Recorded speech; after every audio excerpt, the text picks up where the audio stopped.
मरना उसे दा सफल मन्निया जाता है जिहड़ा दूसरियां नूं मरण दी जाच सिखा देवे। गुरु गोबिंद सिंह जी के साहिबजादों की बहादुरी और कुर्बानी की पूरी कहानी जो आपको गर्व से भर देगी।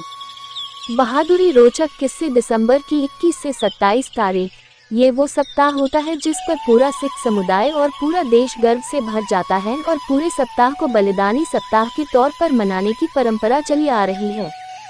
ये सप्ताह उन 4 साहिबजादों को समर्पित किया गया है जिन्होंने सिख धर्म की रक्षा के लिए खुद की जान तक कुर्बान कर दिया, पर बर्बर मुगलों के सामने वे झुके नहीं और न तो उन्होंने अपना धर्म बदला। ये सप्ताह सिखों के 10वें गुरु गोबिंद सिंह के साहिबजादे बाबा अजीत सिंह जी, बाबा जुझार सिंह जी, बाबा जोरावर सिंह जी और बाबा फतेह सिंह की याद में बिताया जाता है। ये पूरा सप्ताह उनको समर्पित किया जाता रहा है। 4 साहिबजादों से जुड़ी कहानी को जितनी बार आप पढ़ेंगे, सुनेंगे, जानेंगे, उतनी बार आप उनसे इंस्पायर होंगे। सिखों के 10वें गुरु गुरु गोबिंद सिंह जी की 3 पत्नियां थीं। आनंदपुर से 10 किलोमीटर दूर बसंतगढ़ में माता जीतो जी से 21 जून 1677 को गुरु गोबिंद सिंह का 10 साल की उम्र में विवाह हुआ। दोनों के 3 पुत्र हुए, बाबा जुझार सिंह, बाबा जोरावर सिंह, बाबा फतेह सिंह। 17 वर्ष की आयु में गुरु जी का दूसरा विवाह कराया गया माता सुंदरी जी के साथ। ये विवाह आनंदपुर में 4 अप्रैल 1684 को हुआ, जिनसे उनका एक बेटा बाबा अजित सिंह हुए। 33 वर्ष की आयु में 15 अप्रैल 1700 को गुरु जी ने माता साहिब देवन से विवाह किया था। इस तरह से गुरु के 4 साहिबजादे हुए। शौर्य से भरी गाथा तब से शुरू होती है जब खालसा पंथ की स्थापना किए जाने के बाद मुगल शासकों सरहिंद के सूबेदार वजीर खान ने आक्रमण किया, जिसके बाद साल 1704 में 20-21 दिसंबर को गुरु गोबिंद सिंह जी ने मुगल सेना से युद्ध करने के लिए परिवार समेत श्री आनंदपुर साहिब का किला छोड़ दिया था। इसके बाद सरसा नदी पर गुरु जी का पूरा परिवार बिछड़ गया। 2 बड़े साहिबजादे तो गुरु पिता के साथ निकल गए और 2 छोटे साहिबजादे बाबा जोरावर सिंह और बाबा फतेह सिंह माता गुजरी जी के साथ चल पड़े। 2 छोटे साहिबजादे बाबा जोरावर सिंह और बाबा फतेह सिंह माता गुजरी जी अकेले ही अपने रास्ते पर निकले थे। न तो उनके साथ कोई संबंधी था और न तो उनकी रक्षा के लिए साथ में कोई सैनिक था। परिवार के फिर से मिलने को उम्मीद दूर दूर तक नहीं थी और ऐसे हालात में भी पूरा परिवार आत्मविश्वास से भरा हुआ था। इस शौर्य की कहानी में एक गद्दार नौकर का भी जिक्र होता है जिसका नाम गंगू था। वो एकाएक ही रास्ते में मिल माता गुजरी जी को मिल गया, जो कि एक वक्त पर गुरु महल की वो सेवा किया करता था। उसने माता गुजरी जी को विश्वास दिलाया कि वो उनके बिछड़े परिवार से मिलवाएगा और इसी विश्वास के साथ तीनों को वो अपने घर ले आया। गंगू के लालच ने सब कुछ तहस नहस करके रख दिया। कहते हैं कि गंगू ने धोखेबाजी करते हुए तुरंत वजीर खां को इस बारे में जानकारी पहुंचा दी कि माता और 2 छोटे साहिबजादे उसी के घर पर रुके। इस खबर के बदले वजीर खां ने उसे सोने की मोहरें भेंट की। फिर बिना देरी वजीर खां के सैनिक माता और दोनों साहिबजादों को गिरफ्तार कर ले गए। तब 7 साल के बाबा जोरावर सिंह जी थे और 5 साल की आयु के बाबा फतेह सिंह जी। खैर, तीनों को ठंडे बुर्ज में गिरफ्तार करके रखा गया। बेरहमी इस कदर की ठंडे बुर्ज में तीनों को रखा तो गया, पर ठंड से बचने के लिए उनके कंबल या किसी कपड़े का टुकड़ा तक नहीं दिया गया। जरा सोचिए कि उस ठंड में उन नन्ही जान पर क्या कहर बरपा होगा। रात भर ठंड में ठिठुरन और सुबह होते ही दोनों साहिबजादों को वजीर खां के सामने पेश कर दिया गया, जहां पर उनको इस्लाम कबूलने को कहा गया। कहा जाता है कि सभा में पहुंचते ही बिना किसी हिचक दोनों साहिबजादों ने डटकर और जोर जोर से जो बोले सो निहाल सत श्री अकाल का जयकारा लगाया। ये देख सभा में बैठा हर कोई दंग रह गया, क्योंकि तब का ऐसा माहौल था कि वजीर खां की मौजूदगी में कोई ऐसी हिमाकत करने की सोच ही नहीं सकता था जैसी हिम्मत दोनों साहिबजादों ने दिखाई थी। नन्ही जाने बिल्कुल नहीं डरी।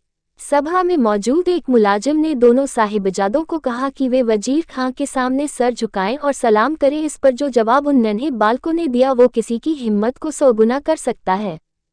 दोनों ने सर ऊंचा किया और जवाब में कहा कि हम अकाल पुरख और अपने गुरु पिता के अलावा किसी और के आगे नहीं झुकाते हैं। ऐसा कर हम अपने कुर्बानी को जाया नहीं होने दे सकते हैं। हमने किसी के सामने सर को झुकाया तो अपने दादा को क्या जवाब देंगे। धर्म के लिए जिन्होंने अपना सिर तक कलम करवा दिया पर नहीं झुके। भरी सभा में वजीर खान ने दोनों साहिबजादों को धमकी दी, तरह तरह से डराया और यहाँ तक कि प्यार से भी बहलाने की कोशिश की ताकि दोनों इस्लाम कबूल कर ले, पर वो कामयाब न हो सका। अपने धर्म से दोनों साहिबजादे एक पग भी नहीं डिगे। 3 दिन तक ऐसा ही चलता रहा, पर जब वजीर खां के पक्ष में बात बन नहीं पाई तो उसने क्रूरता का रास्ता अख्तियार किया और फिर जो हुआ वो दिल को दहला देने वाला था।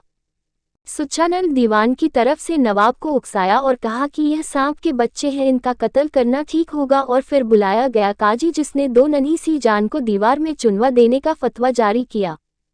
हालांकि वहीं मौजूद मलेरकोटला के नवाब शेर मोहम्मद खान ने इस फतवे का पुरजोर विरोध किया, पर किसी को उस विरोध से फर्क नहीं पड़ा।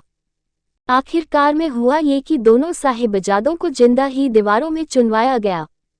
कहते हैं कि एक तरफ दीवार खड़ी की जा रही थी तो दूसरी तरफ दोनों साहिबजादे जपूजी साहिब का पाठ करने लगे थे, और आखिर में जब दीवार पूरी तरफ से चुन दिया गया तो भीतर से जयकारा लगाने की आवाजें साफ साफ सुना जा रहा था। कहते हैं थोड़ी देर बाद तसल्ली के लिए वजीर खान ने दीवार को तुड़वाया ताकि देख सके कि साहिबजादे बचे तो नहीं। कहते हैं कि दोनों की सांसें चल रही थी, लेकिन दोनों की जान जबरन ले ली गई। उधर साहिबजादों की शहीदी के बारे में सुनते ही पहले तो माता गुजरी जी ने गर्व किया, फिर इस शहीदी के लिए अकाल पुरख को शुक्रिया कहा और अपने प्राण भी माता ने त्याग दिए। दोनों छोटे साहिबजादों और माता गुजरी जी के साथ जो हुआ उसकी खबर गुरु गोबिंद सिंह जी को भी हुई, और इसी के बाद गुरुजी ने औरंगजेब को एक जफरनामा लिखा, यानी कि विजय की चिट्ठी, जिसमें गुरु जी ने लिखा कि तेरा साम्राज्य नष्ट करने के लिए खालसा पंथ तैयार हो चुका है। बाबा अजीत सिंह जी गुरु गोबिंद सिंह जी के सबसे बड़े बेटे थे, जिन्होंने चमकौर के युद्ध में अद्भुत शौर्य का प्रदर्शन किया था। गुरु जी के नियुक्त किए गए 5 प्यारों ने बाबा अजीत सिंह को बहुत समझाया कि वे युद्ध में न जाएं, वे सिख धर्म को आगे बढ़ाने वाले अगले शख्स हो सकते हैं, पर बाबा अजीत सिंह जी नहीं माने। आखिर में गुरु जी ने अपने बड़े साहिबजादे बाबा अजीत सिंह को खुद ही युद्ध लड़ने के लिए तैयार किया और उनके हाथों से शस्त्र दिए थमाया। फिर बाबा अजीत सिंह जी 5 सिखों के साथ किले से निकल गए। रणभूमि में जाते ही बाबा अजीत सिंह ने मुगल सेना को कांपने पर मजबूर कर दिया और आखिर में शौर्य के साथ लड़ते लड़ते वीरगति को प्राप्त हुए। वे शहीद जरूर हो गए, पर उससे पहले तक जब तक उनके भीतर जान रहती थी तब तक वो मुगल सेना पर कहर बरपाते रहे।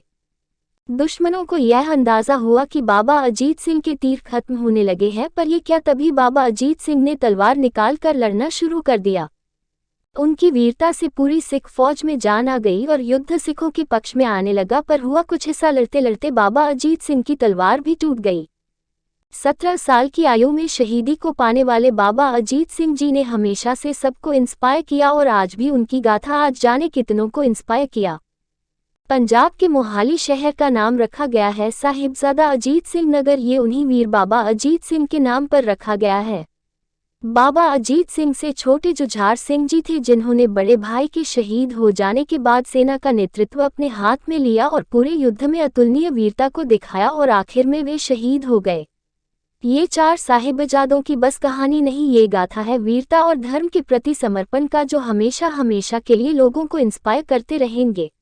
जे तुहाडी मौत होरनां लई प्रेरणा नहीं बन सकती तां शहीद होने का कोई फायदा नहीं।